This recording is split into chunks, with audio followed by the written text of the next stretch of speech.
रख हौसला वो मंजर भी आएगा, प्यासे के पास चलकर समंदर भी आएगा, मत बैठे थककर मंजिल के मुसाफिर, एक दिन आप सभी को मंजिल भी मिलेगी और मंजिल मिलने का आनंद भी आएगा। नमस्कार दोस्तों, आप सभी का हमारे YouTube चैनल पर स्वागत है। अगर आप आज हमारे YouTube चैनल पर पहली बार आए हैं तो चैनल को सब्सक्राइब और ये जो पास वाली घंटी दिखाई दे रही इसे जरूर दबाना, जिससे आने वाले वीडियो की नोटिफिकेशन आप सबको सबसे पहले मिलेगी और वीडियो को भी सबसे पहले देख पाएंगे। आइए दोस्तों शुरू करते हैं आज की कक्षा। और आज है 12 जनवरी 2024 और 12 जनवरी 2024 today current affair episode number ये है हमारा 191। अगर आपने पिछले एक भी एपिसोड नहीं देखे तो वो सभी भी जरूर देख लें, क्योंकि उसमें मैंने आप सभी के लिए current affair plus static GK भी कवर कराए। और इसी के साथ आप सभी को बता दें कि आप हमें अब अन्य सोशल मीडिया प्लेटफॉर्म पर भी फॉलो कर सकते हैं, जैसे कि हमारे व्हाट्सएप ग्रुप को ज्वाइन कर सकते हैं और इसके अलावा आप हमारे टेलीग्राम ग्रुप को ज्वाइन कर सकते हैं और इसके अलावा आप हमारे जो फेसबुक पेज है उसको भी फॉलो कर सकते हैं। इत्यादि का नाम आप सभी को एग्जाम लेवल जीके के नाम से मिल जाएगा, तो आप वहां पर जाकर भी फॉलो कर सकते हैं या हमारे होम पेज पर जाकर भी वहां पर आपको लिंक मिलेगा, तो वहां से भी डायरेक्ट ज्वाइन कर सकते हैं। और इसके अलावा आप सभी को बता दें कि आप हमारे शॉर्ट वीडियो जरूर देखा करें, उसमें मैं आपको ऐसे को जो करंट के टॉपिक हो गए या कोई स्टैटिक जीके का टॉपिक हो गए उनको भी 1 मिनट में ज़्यादा से ज़्यादा क्वेश्चन बताने की कोशिश करता हूँ। तो आइए शुरुआत करते हैं। और इस वीडियो के अंदर हम विश्व, भारत और राजस्थान इन तीनों का करंट अफेयर शामिल करने वाला हूँ, प्लस मैं इसमें शामिल करने वाला हूँ स्टैटिक सामान्य ज्ञान, मतलब स्टैटिक सामान्य ज्ञान है इसको भी मैं शामिल करने वाला हूँ। तो इस वीडियो को अंत तक जरूर देखें और वीडियो को नोट्स भी जरूर बना लें। तो आइए शुरुआत करते हैं। आज का पहला क्वेश्चन वो है, हाल ही में फ्रांस में किसने पहले समलैंगिक प्रधानमंत्री के रूप में शपथ दी? तो आप सभी को पता होगा फ्रांस में अभी सत्ता में फेरबदल हुआ है, मतलब सत्ता के अंदर ही इस व्यक्ति को छोड़ के इनको ऐसे मतलब फेरबदल हुआ है। तो अब किसको हाल ही में समलैंगिक प्रधानमंत्री के रूप में शपथ ली है? ऑप्शन ए है वो है जॉर्ज जूल, ऑप्शन बी है वो है गैब्रियल अटल, ऑप्शन सी है डॉक्टर मोहिजू और ऑप्शन जो डी है इनमें से कोई नहीं। तो उनका नाम क्या है? तो उनका नाम है आपका ऑप्शन नंबर बी दिख रहा है, गैब्रियल अटल। ये आपको थोड़ा विशेष तौर से ध्यान रखना है, क्योंकि सबसे कम उम्र में ये प्रधानमंत्री बनने वाले व्यक्ति भी बन चुके हैं और इनकी उम्र है मात्र आपकी कितनी है? 34 वर्ष आयु है। ये भी आपको थोड़ा सा ध्यान रखना है। इसके अलावा जॉर्ज जूल कौन है? तो ये एक अमेरिका के पूर्व वैज्ञानिक थे, ये भी आपको थोड़ा सा ध्यान रखना है। और इसके अलावा डॉक्टर मोहिजू ये कौन है? ये मोस्ट इंपोर्टेंट नाम है, क्योंकि अब ये हाल ही में नवनिर्वाचित वहाँ के राष्ट्रपति बने हैं। और किस देश के बने हैं? तो ये बने हैं आपके मालदीव। और मालदीव और भारत के मध्य हाल ही में आप सभी को पता होगा विवाद चल रहा है। और विवाद का प्रमुख कारण क्या है?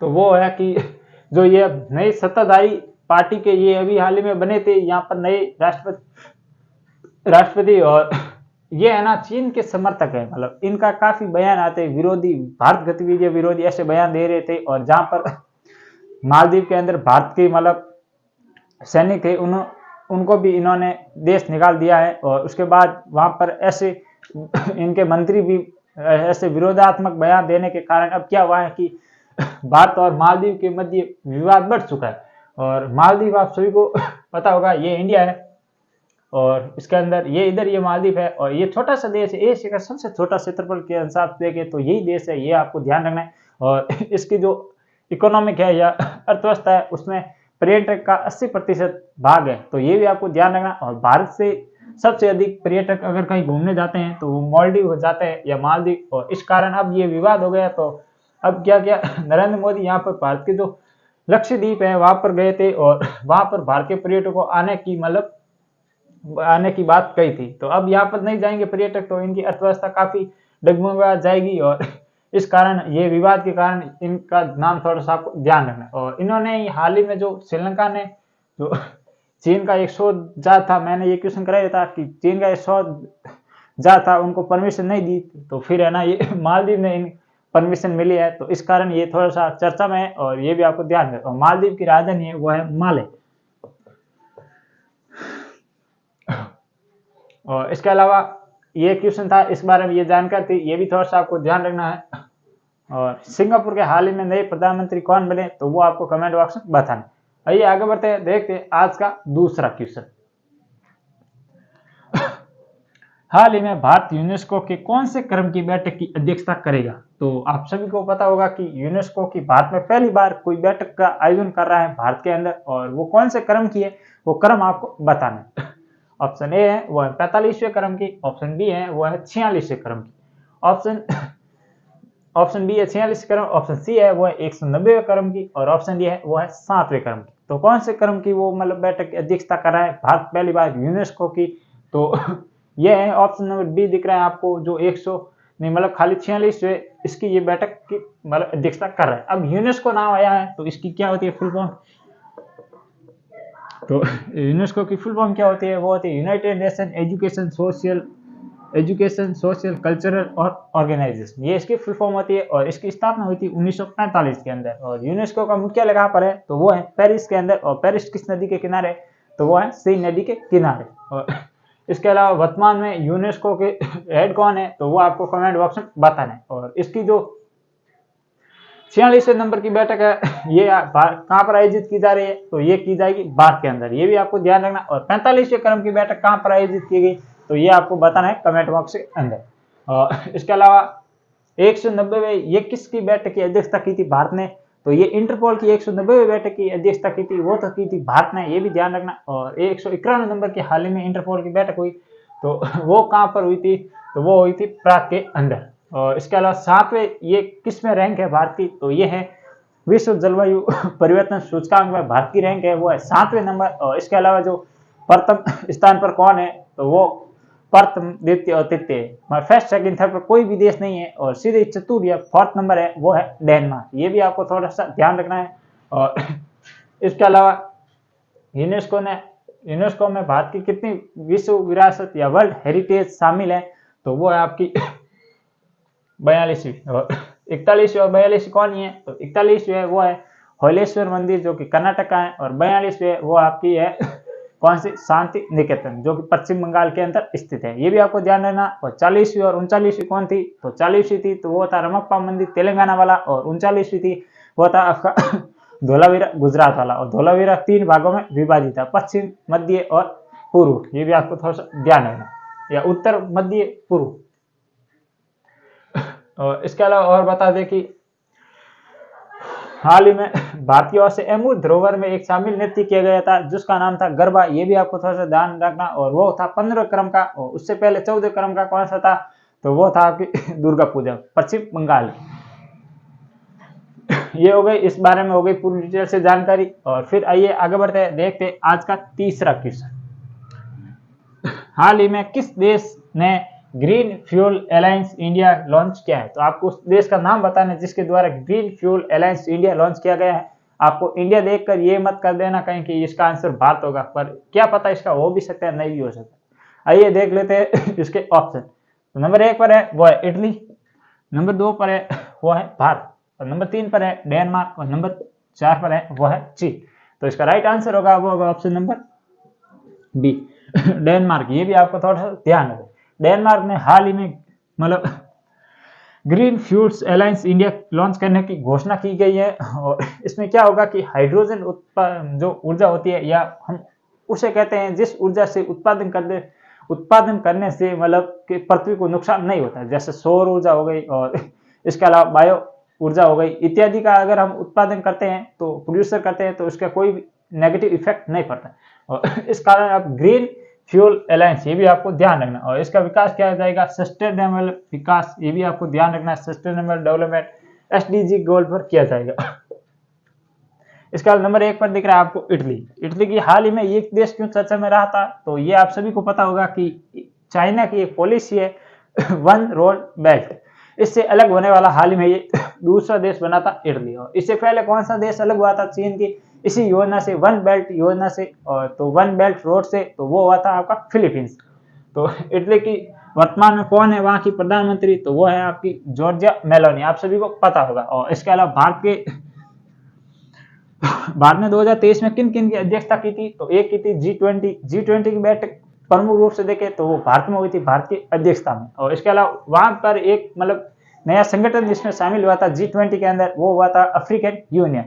कौन सा? AU या यूए या एयू, ये आपको बताना है, अफ्रीकन यूनियन। और इसके अलावा भारत ने 2023 में एससीओ की बैठक का भी आयोजन किया था। और इसके अलावा भारत ने 190 नंबर की इंटरपोल की बैठक की भी अध्यक्षता की थी। तो ये प्रमुख थी, ये भी ध्यान रखना है। और इसके अलावा डेनमार्क का इसका आंसर हो गया। और डेनमार्क की राजधानी है वो यहाँ पर कोपेनहेगन, कोपेनहेगन डेनमार्क की राजधानी है। और इसके अलावा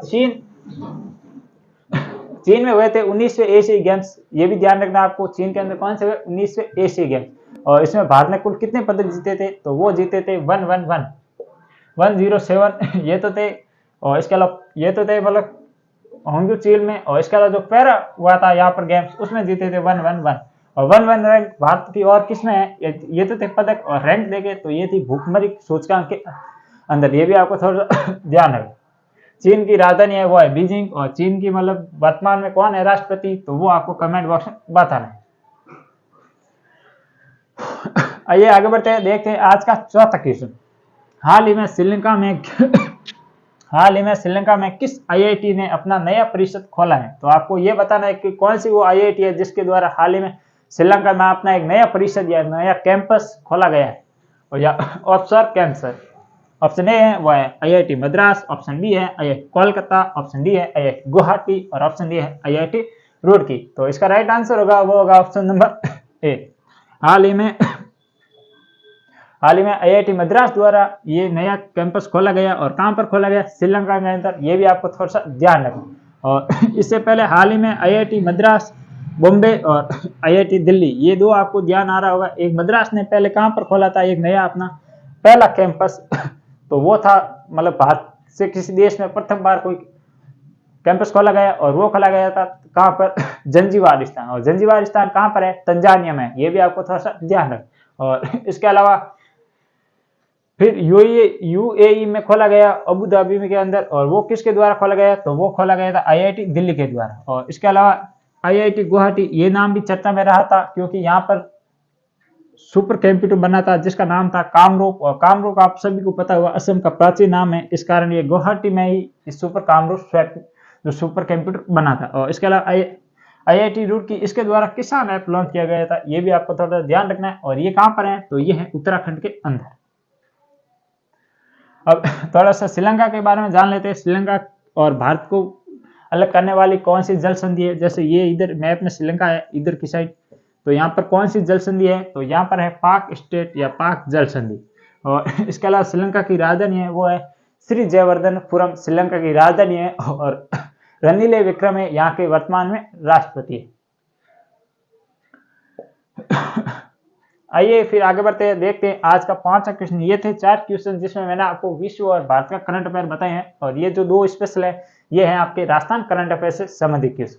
तो हाल ही में जयपुर में इंडिया स्टोन मार्क 2024 का आयोजन कब किया जाएगा। ऑप्शन ए है वो है 1 फरवरी से 4 फरवरी, ऑप्शन बी है 2 फरवरी से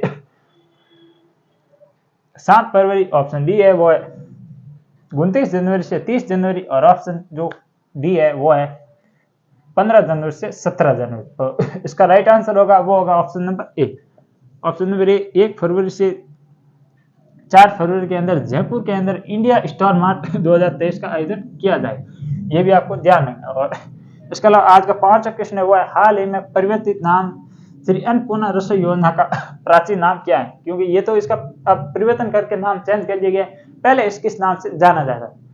तो ऑप्शन ए है वो इंदिरा रसोई योजना, ऑप्शन बी है वो सीएम रसोई योजना, और ऑप्शन डी है वो अन्न श्री योजना, और ऑप्शन डी है वो ये तो थी सीएम रसोई योजना, और इसकी ये है सीएम श्री रसोई योजना। पर इसका राइट आंसर होगा वो होगा option number A, Indira Gandhi रसोई योजना। इसका अब नाम परिवर्तन कर दिया क्योंकि सरकार चेंज हो गई तो नाम भी परिवर्तन होते रहते हैं, ये तो आप सभी को पता होगा। तो इस कारण अब इसे क्या कहा जाएगा, तो अब क्या जाएगा श्री अन्नपूर्णा रसोई योजना। और इसके अलावा इसमें कितने रुपए में मतलब एक थाली की कीमत कितनी है, तो पहले तो थी 8 रुपए और 17 रुपए देती थी कौन, ये देती थी आपकी केंद्र सरकार की तरफ, मतलब राज्य सरकार के द्वारा। अब इसकी रेट चेंज हो गई, ये भी आपको थोड़ा सा ध्यान रखना है। नई रेट क्या है, तो वो है आपकी अब कितने रुपए देने पड़ेंगे, तो ओवरऑल इसमें है आपके पहले 25 देने थे, अब अधिक हो गए हैं, अभी रेट आई नहीं फिर भी चेंज हो गए हैं, ये थोड़ा सा ध्यान रखें। और राजस्थान में सीएम कौन है, तो वो है श्री भजन लाल जी शर्मा। और 16वीं विधानसभा के ये सीएम है। और 16वीं विधानसभा के स्पीकर कौन है, तो वो है वासुदेव देवनानी। और इसके अलावा डिप्टी सीएम कौन है, तो एक का नाम है वो है श्रीमती दिया कुमारी और एक का नाम है श्रीमान प्रेमचंद बेहरवा जी। और इसके अलावा विधानसभा के अध्यक्ष कौन है, तो वो आपको मैंने बता दिया वासुदेव देवनानी, ये भी आपको थोड़ा सा ध्यान रखना है। और विपक्ष से कौन है, ये आपको कमेंट बॉक्स में बताना है। तो ये थे आज के कुल 6 क्वेश्चन और इसका फुल डिटेल से एनालिसिस। और वीडियो कैसा लगा मुझे कमेंट बॉक्स में जरूर बताना। और आप सभी के लिए एक विशेष सूचना कि अगर आपने वो हमारी जिला दर्शन सीरीज चल रही है, अगर आपने वो नहीं देखा, मैंने 2 जिले कंप्लीट करा दिए, दोनों जिलों को 2-2 पार्ट में, मतलब कुल 4 पार्ट में वो कंप्लीट कराए हैं, तो वो भी जरूर देख लेना। और हमारा लगभग प्रतिदिन जिला दर्शन चल रहा है इसी चैनल पर। कितने बजे लाइव होता है, तो वो होता है 1:30 पर लाइव होता है, ये भी आपको थोड़ा सा ध्यान रखना है। तो उस लाइव में जरूर जुड़े। तो आज के लिए इतना ही, कल फिर मिलेंगे इसी जोश और जुनून के साथ। तब तक के लिए जय हिंद, जय भारत।